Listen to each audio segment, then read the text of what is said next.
கோல்டை பற்றி தெரிஞ்சவங்க தெரியாதவங்க எல்லாருமே பேசுகிறாங்க. ஏன்னா அதுவே பெரிய ஸ்கேம். மார்க்கெட்டில் மூவே இருக்காது, ஆனால் அவன் மட்டும் ஒரு 15,000 ரூபா ப்ராஃபிட் பண்ணியிருப்பான்.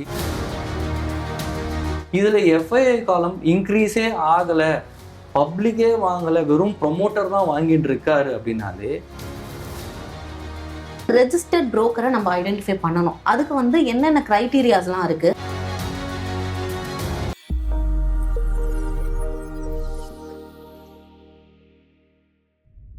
ஜீமோ நேயர்களுக்கு வணக்கம். ஷேர் மார்க்கெட்ல ப்ராஃபிட் கிடைக்கணும்னாலும் பரவாயில்ல, ஆனா ஸ்கேம்ல சிக்கிட்டா மொத்த கேபிட்டலும் போயிடும். டெய்லியுமே வாட்ஸ்அப் கால்ஸ், அதுக்கப்புறம் Telegram tips, guaranteed advisory profit அப்படின்னு சொல்லி நிறைய விஷயங்கள் நிறைய பிளாட்ஃபார்ம்ஸ்ல நடந்துட்டு தான் இருக்கு. ஸோ இந்த மோசடிகள் அதிகரிச்சுட்டே இருக்கும்போது ரீட்டைல் இன்வெஸ்டர்ஸ் எப்படி அதுல இருந்து தப்பிக்கலாம், எப்படி இந்த ஸ்கேம்ஸ் எல்லாம் ஐடென்டிஃபை பண்ணலாம், எப்படி அதுல சிக்காம இருக்கலாம், இந்த மாதிரியான விஷயங்களை நம்ம கூட இன்னைக்கு ஷேர் பண்ணிக்கிறதுக்காக தான் லோகநாதன் சார் நம்ம கூட இணைஞ்சிருக்காங்க. நம்ம சார் கிட்ட பேசலாம். வணக்கம் சார். வணக்கம் மேடம். சார், இப்போ முன்னாடி நம்ம சொன்ன மாதிரி பங்குச்சந்தையில மோசடிகள் அதிகமாயிட்டே இருக்கு, நம்ம டெய்லி பாக்குறோம். ஸோ இந்த ஸ்கேம்ஸ்லேயே என்னென்ன வகையான ஸ்கேம்ஸ் இருக்கு அப்படின்னு நீங்க நினைக்கிறீங்க சார்? என்னென்ன வகையான ஸ்கேம்ஸ் இருக்குன்னு அப்புறம் பார்க்கலாம். ஸ்கேம் மட்டும்தான் இங்கே இருக்கு.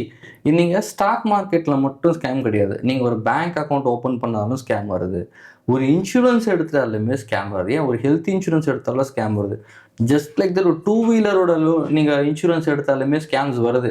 ஸோ ஸ்கேம்ஸை அவாய்ட் பண்ணணும் அப்படின்னாக்கா அன்னோன் நம்பர்லேருந்து வர கால்ஸை முதல்ல அவாய்ட் பண்ணாலே பெட்டர். நம்பர் 1. நமக்கு தேவையில்லாத ஓடிபிஸ் யாருன்னா கேட்குறாங்கன்னா அதெல்லாம் கட் பண்ணுறது ரொம்ப ரொம்ப நல்லது. நம்மளோட ப்ராப்ளம் என்னென்னா, இங்கே இது இந்தியான்னு நான் சொல்ல வரல, மோஸ்ட்லி நம்மளோட டேட்டா பேஸ் எல்லாமே ரொம்ப சீக்கிரமாக வெளியே போயிடுது. இப்போ ஃபார் எக்ஸாம்பிள் ட்ரேடிங் அக்கௌண்ட் ரீசெண்டாக ஓப்பன் பண்ண நீங்கள் எத்தனை பேர் வேணால் போய் கேட்டு பாருங்கள்.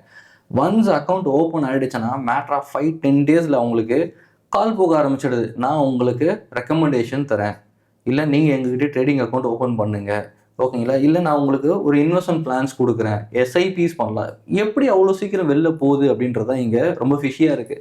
இது எல்லாமே ஸ்கேம் தான். ஏன்னா அவ்வளோ பேரும் கூப்பிட்டு இங்கே கொடுக்குறாங்க, உடனே சர்வீசஸை கொடுக்குறாங்க அப்படின்னா that is one reality. So இந்த ஸ்கேம் முதல்ல நீங்கள் ஐடென்டிஃபை பண்ணணும் அப்படின்னா அன்வான்ட் கால்ஸை முதல்ல நீங்கள் கட் பண்ணாலே போதும். நீங்கள் இப்போ ரீசெண்டாக மீடியாலாம் பார்ப்பீங்க, டெலிவிஷனில் பார்க்குறீங்க, ஆர்பிஐ கண்டினியூஸாக அவேர்னஸ் கொடுத்துட்டு தான் இருக்காங்க. உங்கள் ஃபண்டுலாம் எப்படி லாக் ஆகிடும், இந்த மாதிரிலாம் ஏமாத்துறாங்க. அது மட்டும் இல்லாமல் ஸ்டாக் மார்க்கெட்லையும் இதே மாதிரி தான் நடக்குது. மோஸ்ட்லி ஸ்டாக் மார்க்கெட் நடக்கிறது எல்லாமே சின்னதாக நடக்கல, ரொம்ப பெருசாக நடக்குது அப்படின்றது தான் நம்ம பார்க்குறோம். ஸோ அதான் நீங்கள் ஸ்டார்ட் பண்ண மாதிரி தான் இங்கே ப்ராஃபிட் வருதோ இல்லையோ, இல்லை நம்மளே லாஸ் பண்ணுறோமோ இல்லையோ, அன்னெசரியாக போயிட்டு ஸ்கேமில் மாட்டிக்க கூடாதுன்றதுல ரொம்ப மக்கள் தெளிவாக இருந்தால் மட்டும்தான் நம்ம ஸ்கேமஸாக ஜெயிக்க முடியும், இல்லைன்னா நம்ம மாட்டிக்க தான் வரும். ஓகே சார், இப்போ நீங்கள் சொல்கிறீங்க அன்வான்ட் கால்ஸை நம்ம அவாய்ட் பண்ணிடணும் அப்படின்னு சொல்கிறீங்க. கால்ஸை தாண்டி சிலர் ஸ்க்ரீன்ஷாட்லாம் சோஷியல் மீடியாவில் சென்ட் பண்ணுறாங்க, வாட்ஸ்அப்லையா இருக்கட்டும், டெலிகிராம்லையா இருக்கட்டும், இந்த மாதிரி நாங்கள் ப்ராஃபிட் பண்ணியிருக்கோம் அப்படின்லாம் சொல்லி நிறைய ஸ்க்ரீன்ஷாட் சென்ட் பண்ணுறாங்க. பட் அது உண்மையா பொய்யா அப்படின்றது நம்ம எப்படி ஐடென்டிஃபை பண்றது? மேபி அது உண்மையா கூட இருக்கலாம், இல்ல சில பேர் ஸ்கேம் பண்ணுவாங்க. அதை எப்படி நம்ம கண்டுபிடிக்கிறது? உண்மையா இருக்க யாருமே மார்க்கெட்டிங் பண்ண மாட்டாங்க. ஸ்டாக் மார்க்கெட்ல ஒருத்தங்க நல்ல பெரிய லெவலில் ப்ராஃபிட் பண்ணி பிஸ்னஸ் பண்ணுறாங்களா, ஆட்டோமேட்டடாக கிளைண்ட்ஸ் அங்கே போவாங்களே தவிர ஸ்க்ரீன்ஷாட் அனுப்பிச்சுலாம் எந்த கிளைண்ட்டையும் கூப்பிட்டு வர மாட்டாங்க. நீங்கள் அவங்க அனுப்புகிற ஸ்க்ரீன்ஷாட்லாம் பாருங்கள், 5,000 லாபம், 6,000 லாபம், 15,000 ப்ராஃபிட்டு, யாருன்னா 10 லட்சம் 20 லட்சம் அனுப்புகிறாங்க கிடையாது. ஸோ அவங்கள பொறுத்த வரைக்கும் அவங்க பொறி வைக்கிறது ரீட்டைல் பீப்புளை தான், சின்ன ஃபண்ட்ஸை தான். நல்லா புரிஞ்சுக்கிங்க. இந்த இடத்துல நமக்கு என்ன புரிஞ்சுக்கணும்னா, டிஜிட்டல் மார்க்கெட் எங்கேயோ போயின்னு இருக்கு. நீங்கள் உங்கள் ஃபோட்டோவே சரி, நம்ம ஃப்ரெண்ட்ஸே என்ன பண்ணுறாங்கன்னா, நம்ம ஃபோட்டோவை ஏஐயில் போட்டு என்ன பண்ணுறாங்க, சேஞ்ச் பண்ணிக்கிறோம். அதே ஏஐ கிட்ட போயிட்டு நான் அதை கொடுக்குறேன், இதை ப்ராஃபிட்டாக மாற்றி கொடுனா கொடுக்குறது எவ்வளோ நேரம் ஆக போகுது? It's a pure scam. Again நான் சொல்கிறேன், ஏன் இதை மறுபடியும் நம்ம ஸ்கேம் சொல்கிறோம், ஏன் இதுக்குள்ளே போகக்கூடாதுன்னா, அவங்க டெய்லி ஒரு ஸ்க்ரீன்ஷாட் அனுப்புகிறாங்க. நல்லா புரிஞ்சுங்க, எவ்வளோ பேருக்கு டெக்னிக்கல் தெரியும் நம்ம அப்படின்னு தெரில, ஓகேவா? சைட்வேஸ் மார்க்கெட்லேயும் அவன் கால் ஆப்ஷன் புட் ஆப்ஷனில் ப்ராஃபிட் பண்ணணும் ஸ்க்ரீன்ஷாட் அனுப்பிச்சிருப்பான். நம்ம மக்களோட பிரச்சனை தெரியுமா, இன்றைக்கி மார்க்கெட் என்ன கண்டிஷன்னே பார்த்துருக்க மாட்டாங்க, மார்க்கெட்டில் மூவே இருக்காது, ஆனால் அவன் மட்டும் ஒரு 15,000 ரூபா ப்ராஃபிட் பண்ணியிருப்பான். இது எப்படி சாத்தியம்? ஆனால் நம்ம சைடு என்ன தப்பு இருக்குன்னு முதல்ல நம்மளே கண்டுபிடிக்காம அவன் சொல்கிறத மட்டும் பாசிட்டிவாக பார்த்து நம்ம என்ன பண்ணிடுறோம், ஓகே நம்மளும் ஒரு போடலாம், 1 லட்ச ரூபா போட்டால் நம்மளும் ப்ராஃபிட் பண்ணலாம் அப்படின்னு. ஸோ ஸ்க்ரீன்ஷாட்லாம் இங்கே இல்லை மேடம். நம்ம எக்ஸ்சேஞ்சே நம்மளோட செபியை என்ன சொல்கிறாங்கன்னா, இதெல்லாம் நம்பாதீங்கன்னு தான் சொல்கிறாங்க. நல்லா புரியுதுங்களா? ஆனால் அந்த மாதிரி நம்பாதீங்கன்னு சொன்னால் கூட ஸ்கேம் நிறைய கட்டுப்பாடுகள் விதிச்சா கூட ஸ்கேம் ஸ்கேமர்ஸ் வந்துட்டே தான் இருப்பேன். நீங்கள் ஸ்கேமர்ஸை போயிட்டு எவ்வளோ ஸ்கேமர்ஸை நீங்கள் தடுக்க முடியும்னு நினைக்கிறீங்க? இதை தடுக்கிறதுக்கான ஒரே வழி நம்மளோட மைண்ட் செட்டு தான். நம்ம தான் அதுக்குள்ளே போகக்கூடாது. நீங்கள் எவ்வளோ ரூல்ஸ் அண்ட் ரெகுலேஷன் எக்ஸ்சேஞ்சோ செபியோ ஆர்பிஐயோ யார் போட்டாலும் சரி தான், இது மைண்ட் செட் நம்ம கிட்ட தானே இருக்கு. நீங்க கம்ப்ளைண்ட் ரேஷியோ எடுத்து போய் பாருங்க. நான் மியூச்சுவல் ஃபண்ட்ல என்கிட்ட கேட்டாங்க, நான் கொடுத்தேன், கேஷாக கொடுத்தேன், இல்ல அவங்க அக்கௌண்ட்டுக்கு ட்ரான்ஸ்ஃபர் பண்ணேன். இந்த மாதிரி நிறைய கம்ப்ளைண்ட்ஸ் இன்னும் போயின்னு தான் இருக்கு. அதெல்லாம் லேக்ஸ் அண்ட் லேக்ஸ், க்ரோஸ் அண்ட் க்ரோஸ்ல போயின்னு தான் இருக்கு. இது எல்லாமே நம்மளோட மைண்ட் செட்ல தான் இருக்கு. நமக்கு என்ன தெரியுமோ அதை மட்டும் தான் பண்ணுமே தவிர, ஒருத்தங்க ஸ்கிரீன்ஷாட் அனுப்புறத வச்சுலாம் வந்து மார்க்கெட்ல நம்புறதுக்கு வாய்ப்பு இல்லை, நம்பவும் கூடாது. ஓகே சார், இப்போ வந்து நம்ம வந்து அன்வான்ட் கால்ஸ் எடுக்கக்கூடாது, ஸ்க்ரீன்ஷாட்லாம் வந்து நம்பக்கூடாதுன்னு சொல்லிட்டீங்க. இப்போ ஜென்யூனாக ஒரு பர்சன் வந்து இப்போ நம்மளை வந்து இன்வெஸ்ட் பண்ண வைக்கணும் அப்படின்னு நினைக்கிறாங்கன்னா, அவர் வந்து ஜென்யூனான ஒரு ஆள் தான், நம்மளோட அமௌண்ட் வந்து அங்கே வேஸ்ட் ஆகாது அப்படின்னு நான் எப்படி அவரை ஜட்ஜ் பண்ணி நான் பண்ணுறது, அதை பற்றி சொல்லுங்கள். இந்த வீடியோ பார்க்குறவங்களும் சரி, உங்களுக்கும் சரி, எவ்வளோ பேர் நேரில் வந்து இதை பேசுகிறாங்க. நான் இதெல்லாம் பண்ணியிருக்கேன், என்கிட்ட இவ்வளோ இன்வெஸ்ட்மெண்ட் பண்ணிங்கன்னா நான் ப்ராஃபிட் தரேன், இல்லை இவ்வளோ ரிஸ்க் இருக்குது, ரிவார்ட் இருக்குன்னு யாரும் பேச மாட்டாங்க. பேசுகிறவங்க எல்லாருமே ஃபோன் கால் தான். அவன் எந்த ஸ்டேட்டில் இருக்கான்னு கூட நமக்கு தெரியாது. அப்புறம் எப்படி இங்கே ஜென்யூனிட்டி வரும்? சரி, அவன் அவன் அவன் அனுப்புகிற எல்லா லெட்டர் பேடும் சரி, அவன் அனுப்புகிற ஒரு விஷயம் சரி, பிஸ்னஸ் கார்டு சரி, ப்ராஃபிட்டை எல்லாமே ஃபேக்கு. சரி, நீங்கள் அவனை கிளம்பி வா, நான் ஒரு 5 கோடி ரூபா போடுறேன் அப்படின்னு கிளம்பி வான்னா வரமாட்டான். நல்லா எல்லாமே இல்லை சார், நாங்கள் எல்லாருமே வந்து ஹைப்ரிட்டு, ஸோ மெனி ரீசன் சொல்லுவான். இப்படி தான் நாங்கள் பண்ண முடியும், டிஜிட்டலாக தான் பண்ண முடியும், டிஜிட்டல் மார்க்கெட்டுக்குள்ளே வந்துட்டோம், அங்கே ஒரு டிஜிட்டல் எடுத்துப்பாங்க உள்ள. ஸோ இதெல்லாம் ஜென்யூனிட்டியே இல்லை. யாரும் இப்போ உங்களோட அட்வைசர், நீங்கள் ஒரு ப்ரோக்கிங் போகிறீங்க, அந்த ப்ரோக்கர்கிட்ட ஒரு அட்வைசர் இருக்காரு, அவர் உட்காந்து உங்களுக்கு சொல்கிறாரா, நோ இஷ்யூஸ். நீங்கள் ஒரு பிஎம்எஸ் மாடல் போகிறீங்க, ஒரு ப்ரோக்கர்கிட்ட போயிட்டு பிஎம்எஸ் பண்ணுறீங்க, that is totally different. Portfolio management service totally different. Unknown person ஒருத்தர் ஃபோன் பண்ணி நீங்கள் பேசுகிறாரு, நான் இதெல்லாம் சக்ஸஸ் பண்ணுறது, ஒவ்வொரு ஃபோன் ஒருத்தர் உங்களை கன்வெர்ட் பண்ணுறாரு அப்படின்னா, no genuinity. It's 100% fake, it's a trap. நீங்க சொன்னதை வச்சு பார்க்கும்போது ஆன்லைன்ல நிறைய ஸ்கேம்ஸ் நடக்குது. பட் இப்போ இந்த டிஜிட்டல் எரால எல்லாருமே நம்ம வந்து ஆன்லைன் தான் யூஸ் பண்றோம். ஒரு அமௌண்ட் ட்ரான்ஸ்ஃபர் பண்றதா இருந்தாலும் சரி, இப்போ செபியிலுமே எல்லாமே நம்ம ஆன்லைன்ல தான் பண்ணிட்டு இருக்கோம். ஸோ அப்படி இருக்க இந்த சுச்சுவேஷன்ல நான் வந்து ரொம்ப அவேரா இருக்கிறது, நான் எப்படி அந்த ஸ்கேம்ல சிக்காம இருக்கிறது? மேம், இதான் ஸ்கேமில் சிக்காமல் இருக்கணும்னா ஃபஸ்ட்டு சொன்னது நம்பர் 1 மைண்ட் செட்டு. 2வது, ரெஜிஸ்டர்ட் ப்ரோக்கரை மட்டும்தான் நீங்கள் காண்டாக்ட் பண்ணணும். இப்போ அதான் சொல்கிறேன், உங்களை காண்டாக்ட் பண்ணவர் செபி ரிஜிஸ்டர்டா அப்படின்னு நமக்கு முதல்ல தெரிஞ்சிருக்கணும். இதுதான் பேசிக்கே, எத்திக்ஸே இதுதான். நான் போயிட்டு ஒரு 10,000 போட்டாலும் இட்ஸ் மணி தான், 10 லட்ச ரூபா போட்டாலும் மணி தான். பேசிக் எத்திக்ஸ் செபியே என்ன சொல்லுதுன்னா, என்கிட்ட யார் ரெஜிஸ்டர் பண்ணியிருக்காங்களோ அவங்கள பிலீவ் பண்ணு அப்படின்னு நான் சொல்கிறாரு. அது ஈவன் ப்ரோக்கர் யாராக வேணா இருக்கட்டும். ஸோ அந்த மாதிரி ஒரு ரெஜிஸ்டர் பண்ணாத ஒரு பர்சன் உங்ககிட்ட வரும்போது அது அன்வான்ட் அப்படின்றத நான் சொல்கிறேன். அவங்களை ட்ரஸ்ட் பண்ண தேவையில்லை இந்த இடத்துல. ஓகே சார், இப்போ வந்து நீங்கள் சொன்ன மாதிரி இப்போ யூடியூப்லனா நம்ம வந்து பார்க்குறோம். இப்போ நீங்கள் வந்து சொல்கிறீங்க செபி ரெஜிஸ்டர்ட் ப்ரோக்கரை மட்டும் நீங்கள் நம்புங்க அப்படின்னு நீங்கள் சொல்கிறீங்க. பட் இப்போ நம்ம சோஷியல் மீடியாஸில் நம்ம பார்க்கும்போது நாங்கள் செபி ரெஜிஸ்டர்ட் கிடையாது, பட் ஆனால் நாங்கள் வந்து எங்களோட எக்ஸ்பீரியன்ஸ்லேருந்து உங்களுக்கு நாலேஜ் வந்து ஷேர் பண்ணுறோம், உங்களுக்கு பிடிச்சிருந்துச்சுன்னா அதை ஃபாலோ பண்ணுங்க அப்படின்னு சொல்லி நிறைய ப்ராடக்ட்டை வந்து மியூச்சுவல் ஃபண்ட் அது இதுன்னு சொல்லி நிறைய ப்ரமோட் பண்ணுறாங்க.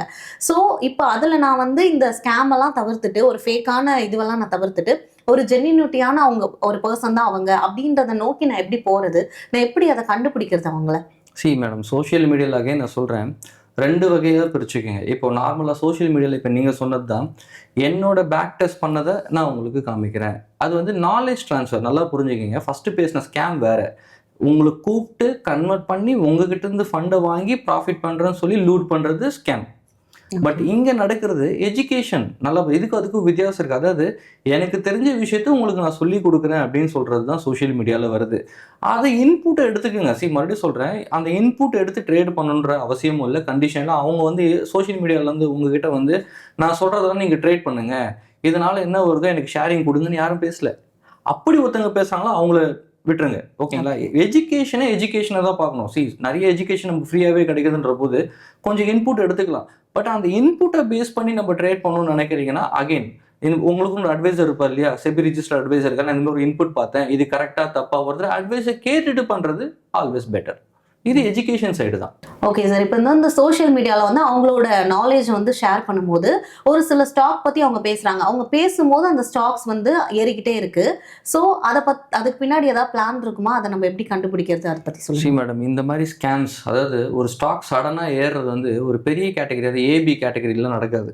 ஃபார் எக்ஸாம்பிள் சொல்லணும்னா, ஒரு பெனி ஸ்டாக் எடுத்திங்கன்னு வச்சிங்கன்னா, இது வந்து பம்ப் அண்ட் டம்ப் அப்படின்னு சொல்லுவாங்க மார்க்கெட்டில். பெனி ஸ்டாக், அதாவது ₹1 இருக்கும் அந்த ஷேர். பெனி ஸ்டாக்னு லெஸ் தென் 80 அப்படின்னாலே நம்ம வந்து பெனி ஸ்டாக்னு சொல்கிறோம். ₹1, ₹5, திடீர்னு சம்டைம் 50 பைசா இருக்க ஸ்டாக்லாம் என்ன ஆகுனா சடனாக ₹5, ₹10 மூவ் ஆகிடும். ₹1 இருக்க ஸ்டாக் எங்கே போயிருக்குன்னா இப்போ ₹8, ₹9 வந்திருக்கும். இப்போ நம்ம மக்கள், அதான் நம்ம எப்பயுமே ஃபஸ்ட்லேருந்து பேசுகிறோம் மைண்ட் செட். நம்ம மக்கள் எப்படின்னா, ரூபாய் ஸ்டாக் 9 ரூபா வந்ததுன்னா அப்போ 9 ரூபா இருக்கிறது 90 ரூபா போகுன்றது மைண்ட் செட்டில் முடிக்க வந்துருவாங்க. எதாவது சொல்கிறேன்ல, நம்மளை டெம்ப் பண்ணுறாங்க. எப்படி ஸ்கேம் பண்ணுறாங்க நல்லா புரிஞ்சுங்க. இதெல்லாம் 2 வகையில் ஸ்கேம் நடக்கலாம். ஒன்று, ப்ரொமோட்டர்ஸ் மூலியமாக கம்பெனியில் இருக்க ஓனர்ஸ் என்ன பண்ணுவாங்கன்னா, ஒரு சில பேர் ஸ்டாக்கை கீப் ஆன் பை பண்ணிட்டே இருப்பாங்க. நல்லா புரியுங்க, ஸ்டாக்கோட வேல்யூ ஏறுறதுக்கு பை பண்ணிகிட்டே இருப்பாங்க. இன்னொரு விதம் எப்படி தெரியுமா, இப்போ நீங்கள் டெலிகிராம் சேனல்லாம் எடுத்து பாருங்க, நிறைய இல்லை சோஷியல் மீடியா நீங்கள் சொல்கிற ஒரு சில சோஷியல் மீடியாஸ்லாம் எடுத்து பார்த்தீங்கன்னாக்கா, இந்த ஸ்டாக் வந்து ஃபர்தராக இதெல்லாம் ஏற போகுது அப்படின்னு ஒரு பெரிய பெரிய குட் நியூஸ் கொடுத்துட்டே இருப்பாங்க. ஃபர்தராக இப்போ ஒரு நாள் இல்லை, ஒரு 10 நாள் ஒரு சில ஆல்கோலாம் எடுத்து பாருங்க, சடனாக இதெல்லாம் வந்து மார்க்கெட் மேலே ஏற போகுதுன்றதுனால இந்த ஸ்டாக்கை மட்டும் ஃபோக்கஸ் பண்ணுவோம். அதெல்லாம் ஏஐ எடுத்துங்க, எது ஆகுனா இருக்கலாம், இது எல்லாமே காசு கொடுத்து கூட பண்ணலாம் இல்லையா. ஒரு இன்ஃப்ளூயன்சர்கிட்ட போயிட்டு நான் இந்த ஸ்டாக்கை நீ ஏற்று அப்படின்னு இதை பற்றி பேசினா போதும் அப்படின்னா, அந்த இன்ஃப்ளூயன்சரோட பேக்ரவுண்டில் யோசிச்சு பாருங்க. ஒரு 10 லட்சம் பேர் சப்ஸ்கிரைபர் இருக்காங்கன்னா பார்த்தாங்கன்னா, ஒரு 5 லட்சம் பேர் பார்த்தா என்னாச்சு, 1 லட்சம் பேர் பை பண்ணுவாங்க. 1 லட்சம் பேர் அட்லீஸ்ட் 9 ரூபா ஸ்டாக் ஆளுக்கு ஒரு 500 ஸ்டாக் வாங்கினா கூட என்னாச்சு, மார்க்கெட் ரேலி மேலே ஏறிடுமா. எதுக்கு ஏற்றுறாங்க, ₹1 ஸ்டாக்கு 20 ரூபா போச்சுன்னா ₹1 வாங்கினா 20 ரூபாயில் விற்கிறதுக்கு தான். அப்போ இதுவே ஒரு ட்ராப் தான், இதுவே ஒரு பெரிய ஸ்கேம் தான். சரி, மார்க்கெட்டில் ஒரு மீடியா, அதாவது மேலே இருந்து ஒரு லீகல் மீடியாலேருந்து வர ஒரு நியூஸுக்கும் நார்மலாக ஒரு டெலகிராம் மாதிரி இருக்க ஒரு சேனலோ ஒரு சின்ன சின்ன நீங்கள் இப்போ ஹப்பில் இருக்கிறதோ நீங்களாம் விஷயமா எடுத்துக்கிட்டிங்கன்னா நம்ம ஸ்கேமில் மாட்ட தான் செய்வோம். இதை பம்ப் அண்ட் டம்ப், அதாவது கீழே நல்லா மார்க்கெட் கீழே இருக்கிறத நல்லா டம்ப் பண்ணி மேலே ஏற்றிடுவாங்க. ₹1 20 ரூபா போன என்ன பண்ணுவாங்க, வாங்கின ப்ரொமோட்டர்ஸ் என்ன பண்ணுவாங்க, வித்துட்டு வந்துருவாங்க. இதை எப்படி ஐடென்டிஃபை பண்ணலாம், ஏன் இந்த ஸ்டாக் சடனாக ஏறுது அப்படின்னா, இதுக்குள்ள இன்ஸ்டிடியூஷன் உள்ள வந்திருக்காங்களான்னு நீங்கள் முதல்ல பார்க்கணும். அதாவது எஃப்ஐஐ, நான் மெயினாக சொல்கிறேன், டிஐ கூட நான் சொல்ல, எஃப்ஐஐ ஃபாரின் இன்வெஸ்டர்ஸ் உள்ள வந்திருக்காங்களா. இதை நீங்கள் போயிட்டு எந்த ஸ்க்ரீனில் பார்த்தாலும் இன்வெஸ்ட்மெண்ட் பேட்டர்ன் ஒன்று இருக்கும், அங்கே போய் பார்த்தீங்கன்னா தெரிஞ்சிருக்கும் ரீசெண்டாக எஃப்ஐஐ இந்த ஸ்டாக்கை வாங்கியிருக்காங்களா இல்லையா. அந்த இடத்துல 2-3 காலம் இருக்கும், எஃப்ஐஐ, ப்ரொமோட்டர், டிஐஐ, ரீட்டைலர், அதாவது இன்வெஸ்டர்ஸ், கவர்மெண்ட், அதர்ஸ்ன்னு இருக்கும். இதில் எஃப்ஐஐ காலம் இன்க்ரீஸே ஆகலை, பப்ளிக்கே வாங்கலை, வெறும் ப்ரொமோட்டர் தான் வாங்கிட்டு இருக்காரு அப்படின்னாலே ஸ்கேம். ஒரு பாயிண்ட்ல ப்ரொமோட்டரோட வேலை என்ன, மார்க்கெட் மேலே ஏறி விற்கிறதுக்கு தான். இது நிறைய தடவை செபி வார்னும் பண்ணியிருக்காங்க, நிறைய ஸ்டாக்ஸை பேனும் பண்ணியிருக்காங்க. அன்டில் அன்லெஸ் இப்போ நீங்கள் சொல்கிற மாதிரி ஒரு சில இடத்துல நடக்க தான் செய்யுது, ஒரு சில ஸ்டாக்ஸில் பண்ணிட்டு தான் இருக்காங்க. ஸோ அங்கே இன்ஸ்டிடியூஷன் உள்ளே வராங்களா இல்லையா அப்படின்னு தெரிஞ்சுக்கிட்டா வெறும் இல்லை, வெப்சைட்டை போய்ட்டு ஸ்க்ரீனர் அப்படின்னு போடுங்க, அதில் இன்வெஸ்ட்மெண்ட் பேட்டர்ன் ஒரு காலம் இருக்கும், அந்த பேட்டர்னில் எஃப்ஐஏ இருக்காரா இல்லையா. இந்த ஸ்டாக்கில் ₹1 9 ரூபா ஏறி 1% 0.01 கூட எஃப்ஐஏ வரல அப்படின்னா அந்த ஸ்டாக்கில் கை வைக்காதீங்கன்னு நான் சொல்கிறேன். இப்போ வந்து ஸ்கேம்ல வந்துட்டு சிக்காம இருக்கிறதுக்கு என்னென்னலாம் ஃபாலோ பண்ணும் அப்படின்னு சொன்னீங்க. இப்போ வந்து ஸ்கேம்ல வந்து ஒரு ட்ரேடர் போய் சிக்கிட்டாங்க, அப்போ வந்து என்ன லீகல் ரூல்ஸ் அண்ட் ரெகுலேஷன்ஸ் வந்து அவங்க ஃபாலோ பண்ணணும்? இல்லை மிஸ், இப்போ எந்த மாதிரி ஸ்கேம்னு இருக்கு. இப்போ நார்மலாக இந்தியாவில் நீங்கள் லீகலாக ஓப்பன் பண்ணியிருக்க ட்ரேடிங் அக்கௌண்ட்டில் எந்த ஸ்கேமும் பண்ண முடியாது. இப்போ ஸ்கேம்ஸ் எங்கே திரும்ப நடக்கும், மேக்ஸிமம் ஃபேக் ஆப்னு ஒன்று இருக்குது. இப்போது ட்ரேடிங் ஆப்பே ஃபேக்காக வந்துடுச்சு. நிறைய பேர் இப்போ உங்களுக்கு கூடுவாங்க, ஐபிஓ வர்றதுக்கு முன்னாடியே நீங்கள் அந்த ஸ்டாக்கெல்லாம் வாங்கலாம், இப்போவே நீங்கள் வந்து நான் உங்களுக்கு ப்ராஃபிட் பண்ண முடியும் என்கிட்ட. அதான் அதுக்கு வந்து அவங்க கேட்குற அமௌண்ட்டு 10,000 15,000 கேட்க மாட்டாங்க, வர்ஸ்ட் கேஸ் 5 lakhs தான் அவங்க ஸ்டார்ட் பண்ணுறது. ஏன்னா பெரிய வேல்யூ ப்ராஃபிட் பண்ணணும் அப்படின்றதுக்காக. ஸோ 5 லட்ச ரூபா உள்ளே போடும் போது என்ன சொல்லுவாங்க தெரியுமா, அவங்க வந்து ஒரு ஃபேக் சர்டிஃபிகேட் அனுப்புவாங்க, இதான் அவங்க ரெஜிஸ்டர் பண்ணியாச்சு வாங்கியாச்சு. இப்போ அவங்க வந்து 2 நாள் கழிச்சு என்ன சொல்லுவாங்கன்னா, நீங்கள் பாருங்கள் ஐபிஓ வரத்துக்கு முன்னாடியே மார்க்கெட்டில் ப்ரைமரி இல்லை செகண்டரி மார்க்கெட்டில் ப்ரைமரி மார்க்கெட் வரத்துக்கு முன்னாடி நீங்கள் 5 லட்ச ரூபா இப்போ 7 லட்ச ரூபாயா மாறி இருக்கு, இதை இன்னும் கொஞ்சம் ஃபண்ட்ஸ் போட்டிங்கன்னா இன்னும் நல்லாயிருக்கும். நம்ம மக்கள் 7 லட்ச ரூபா கண்ணில் பேப்பரில் பார்த்துட்டாங்களா, உடனே என்ன பண்ணுவாங்க, இன்னொரு 5 லட்ச ரூபா போடுவான். இப்போ அவன் ஆப்பாக காமிப்பான், அவன் தான் ஓன் ஆப் ரெடி பண்ணி வச்சுக்கலாம், இந்தாங்க லாகின் ஐடி பாஸ்வேர்டு வச்சுக்கோங்க, நீங்களே பாருங்கள் லைவ்ல பார்க்கலாம் அப்படின்னு சொல்லுவான். இப்போ அது பிகம் 25 lakhs மாதிரி இருக்கும். இப்போ இங்கே செக் வைப்பான், இந்த 25 lakhs நீங்கள் எடுக்கணும்னா இன்னொரு 15 lakhs மார்க்கெட்டில் போடணும், இதான் ரூலு அப்படின்னா நம்ம என்ன பண்ணுவோம், கடனை உடனே வாங்கி எதையாவது ப்ளச் பண்ணி என்ன பண்ணுவோம், போட்டுருவோம். அதுக்கப்புறம் உங்கள் ஃபோனை கூட எடுக்க மாட்டான். இப்போ இதை எங்கே நீங்கள் கம்ப்ளைண்ட்டாக கொண்டு போகணும்னா லோக்கலில் இருக்க இடி ஆஃபீஸ் தான் நீங்கள் கொண்டு போக முடியும். ஏன்னா இப்போ உங்கள் ட்ரேடிங் ஆப்பில் போயிட்டு ஒரு உங்கள் புரோக்கர் கிட்ட ட்ரேடிங்கில் அன்ஆத்தரைஸ்ட் ட்ரேட் நடக்குதுன்னா நீங்கள் வந்து எக்ஸ்சேஞ்சில் போய் கம்ப்ளைண்ட் கொடுக்கலாம், செபிக்கு போகலாம். பட் இந்த அஃபென்ஸுக்கு போக முடியாது. இங்கே நீங்கள் எங்கே போக முடியும்னா இடி ஆஃபீஸ்க்கு மட்டும்தான் நீங்கள் போக முடியுமே தவிர வேறு எங்கேயும் போக முடியாது. அந்த மாதிரி கம்ப்ளைண்ட் இப்போது டே பை டே இன்க்ரீஸ் ஆகிட்டு இருக்கு. நான் இங்கே நிறைய ஒரு எக்ஸாம்பிளுக்கு சொல்லணும்னா, ஒரு 4-5 இயர்ஸ்க்கு முன்னாடி பாருங்கள், அதிக வட்டி தரேன், மார்க்கெட்டோட அதிக வட்டி தரேன், ஆருத்ரா கோல்டு காணாமே போயிடுச்சு, எவ்வளோ பேர் காசு போட்டிருப்பாங்கன்னு கொஞ்சம் யோசிச்சு பாருங்க. அந்த மாதிரி நிறைய பேர் மார்க்கெட்டில் இருக்காங்க. இவங்க யாருமே நீங்கள் கண்ணில் பார்க்க முடியாது. இவங்க எப்படி உங்களை நம்ப வைக்கிறாங்கன்னா, இன்னைக்கு மார்க்கெட்டில் ஒரு பிராண்டட் கம்பெனி, ஒரு பெரிய கம்பெனியோட நேமை வச்சு தான் அவங்க பண்ணுவாங்க தவிர அவங்க புது பேரில் வர மாட்டாங்க. எக்ஸாம்பிளுக்கு நிறையா இருக்குது. ஒரு பெரிய ஏபிசி கம்பெனின்னு வச்சுக்கலாம், நானும் அந்த ஏபிசி கம்பெனியோட எம்ப்ளாயி தான் அப்படின்னு சொல்லிட்டு அந்த கம்பெனியோட லோகோ, அந்த கம்பெனியோட சர்டிஃபிகேட் மாதிரியே போட்டு என்ன பண்ணுறாங்க, ஸ்கேம்ஸ் ரொம்ப தெளிவாக பண்ணுறாங்க. அதனால் இது கம்ப்ளைண்ட் நீங்கள் கொடுக்கணும்னா லோக்கல் இடி ஆஃபீஸில் தான் நீங்கள் கொடுக்கணும். Okay sir. இப்போ வந்து நம்ம போய் ஃபேக்ல வந்து சிக்கிட்டோம், ஸ்கேம்ல வந்து சிக்கிட்டோம்னா லீகலா என்ன பண்ணணும் அப்படின்னு சொன்னீங்க. இப்போ வந்து ரெஜிஸ்டர்ட் புரோக்கரை நம்ம ஐடென்டிஃபை பண்ணணும். அதுக்கு வந்து என்னென்ன கிரைட்டீரியாஸ்லாம் இருக்கு அதை பத்தி சொல்லுங்க. என்னென்ன செக்லிஸ்ட் நம்ம ஃபாலோ பண்ணணும்? இல்லை, செக்லிஸ்ட் ஒன்றும் இல்லை. நீங்கள் என்எஸ்சி வெப்சைட் போய் பார்த்துட்டாலே ரிஜிஸ்டர் புரோக்கர் என்னன்னு உங்களுக்கு தெரிஞ்சிடும். செபியோட வெப்சைட்டை போய் பார்த்தாலுமே தெரிஞ்சிடும் இந்தியாவில் யார் யாரெல்லாம் ரிஜிஸ்டர்ட். அதில் டாப் 5 கம்பெனிஸ் மட்டுமே நீங்கள் எடுத்தாலே போதும். இது ஒன்று ரெஜிஸ்டர்ட்னு வந்துட்டாலே அது ஒன்றும் இஷ்யூ கிடையாது. பட் டாப் 5ல் இருக்க கம்பெனிஸ் மட்டும் இல்லை டாப் 10ல் இருக்க கம்பெனிஸ் மட்டுமே நீங்கள் எடுத்து பண்ணுறது ஆல்வேஸ் பெட்டர். இப்போ ரெஜிஸ்டர் கம்பெனி அப்படின்னு வரும்போது நீங்கள் ஆல்ரெடி கேட்டு தான் கம்ப்ளைண்ட்ஸ்னு வந்து பார்த்தீங்கன்னாக்கா நீங்கள் ஒரு register company, for example take ஜிபு, நம்ம ஜிபுவில் தான் இருக்கும் இல்லையா. இப்போ ஜிபுலாம் வந்து செபியோட எக்ஸ்சேஞ்ச் ரிஜிஸ்டர்டு கம்பெனி. இப்போ இங்கெல்லாம் வந்து அன்ஆத்தரைஸ்ட் ட்ரேடோ ஸ்கேம்லாம் நடக்க போகிறது கிடையாது. இந்த மாதிரி கம்பெனிஸ்லாம் நடக்காது. ஜிபு மாதிரி இல்லாமல் வெளியில் அவங்க வந்து ஒரு கம்பெனியே இருக்காது. இந்த கம்பெனி நேம் யூஸ் பண்ணுறாங்க, அவங்களோட நேம்லாம் எக்ஸ்சேஞ்சில் இருக்காது. ஃபார் எக்ஸாம்பிள் நல்லா புரியுங்க, அப்படி ஒரு அட்ரஸ் இருக்காது, அப்படி ஒரு ஐடி இருக்காது, எதுவுமே கிடைக்காது. அதெல்லாம் அவாய்ட் பண்ணுறது பெட்டர். அதான் இங்கே நீங்கள் உங்களுக்கு லோக்கல் டீமில், அதாவது லோக்கல் புரோக்கர் கிட்ட உங்களுக்கு ஏதாவது பிரச்சனை வருதுன்னா உங்களோட கம்ப்ளைண்ட்டை நீங்கள் எக்ஸ்சேஞ்சுக்கு கொண்டு போகலாம். நீங்கள் ரீசெண்டாக கூட பார்த்தீங்கன்னாக்கா தங்கம் விலை எல்லாருமே ஏறிச்சு. எல்லாருமே தங்கத்தை பற்றி நீங்கள் மீடியாவில் போய் போட்டோன்னா கோல்டுன்னு போட்டாலே போதும். கோல்டை பற்றி தெரிஞ்சவங்க தெரியாதவங்க எல்லாருமே பேசுகிறாங்க. ஏன்னா அதுவே பெரிய ஸ்கேம். கோல்டு எங்கே போகுன்றத தெரிஞ்சவங்க சொன்னால் போதும், ஓகேவா. தெரியாதவங்க என்ன பண்ணால் கோல்டு ஏறும்ன்றாங்க, எங்கே இறங்க, அதெல்லாம் வாய்ப்பே இல்லை, ஓகேங்களா. ஏதோ அவங்க இஷ்டத்துக்கு சொல்கிறாங்க. அதில் செபியே இப்போ சொல்லிக்கிறது தெரிஞ்சுக்கோங்க. டிஜி கோல்டுன்னு ஒன்று கிடையாது, பண்ணாதீங்கன்னு ஒரு சர்க்குலரே கொடுத்துட்டாங்க. ஓகே, நீங்கள் கோல்டு பீஸ் அந்த மாதிரி வேணால் ETF மாதிரி இருக்கிறத பண்ணுங்களே தவிர டிஜி கோல்டை பண்ணாதீங்க அப்படின்றது செபியே சொல்லிட்டாங்க. ஸோ செபியே முன்னாடி வருது எங்கெங்கெல்லாம் ஸ்கேம் நடக்குதுன்றது தெரியுது. ஏன்னா டிஜி கோல்டை பேரை வச்சு நிறைய பேர் ஸ்கேம் பண்ணிட்டு இருக்காங்கன்றதுனால தான் செபியே முன்னாடி வந்து அலர்ட் கொடுக்குது. ஸோ இந்தமாரி என்னென்னலாம் அலர்ட் வருது ஃபஸ்ட்டு டெய்லி பேசிஸில் பார்த்தாலே ஈஸி. ரெஜிஸ்டர்ட் புரோக்கர் நீங்கள் எக்ஸ்சேஞ்சில் போய் பார்த்தாலே ஈஸியாக கண்டுபிடிச்சிடலாம். Okay sir. கண்டிப்பாக இந்த மாதிரி வந்து ட்ரேடிங் பண்ணும்போது என்னென்ன மாதிரியான ஸ்கேம்ஸில் போய் வந்து ட்ரேடர்ஸ் வந்து மாட்டுறதுக்கான வாய்ப்பு இருக்குது, அதுலேருந்து எப்படி வந்துட்டு சேஃபாக இருக்கலாம், அவங்க எதெல்லாம் ஃபாலோ பண்ணணும் லீகலாக, மாட்டினதுக்கப்புறம் என்ன பண்ணணும் அப்படின்னு நிறைய விஷயங்களை சொன்னீங்க. ரொம்ப ரொம்ப நன்றி சார். தேங்க்யூ. ட்ரேடிங் பண்ணும்போது என்னென்ன ஸ்கேம்ஸ்லாம் இருக்குது, அந்த ஸ்கேம்ஸில் நம்ம சிக்காமல் நம்ம எப்படி நம்மளே நம்ம காப்பாற்றிக்க முடியும் அப்படின்னு நிறைய விஷயங்களை தான் இன்றைக்கி நம்ம பார்த்துருந்தோம். இந்த இன்ஃபர்மேஷன்ஸ் உங்களுக்கு யூஸ்ஃபுல்லாக இருந்துச்சுன்னா உங்களோட ஃப்ரெண்ட்ஸ் அண்ட் ஃபேமிலிஸ்க்கு ஷேர் பண்ணுங்கள். கமெண்ட் செக்ஷனில் நீங்கள் இந்த மாதிரி ஏதாவது ஸ்கேமில் சிக்கியிருந்தீங்கன்னா அதை மறக்காமல் கமெண்ட் பண்ணுங்க. இந்த வீடியோவை லைக் பண்ண மறந்துடாதீங்க.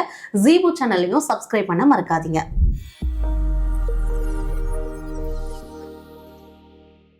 Investment in security markets are subject to market risk. Read all the related documents carefully before investing.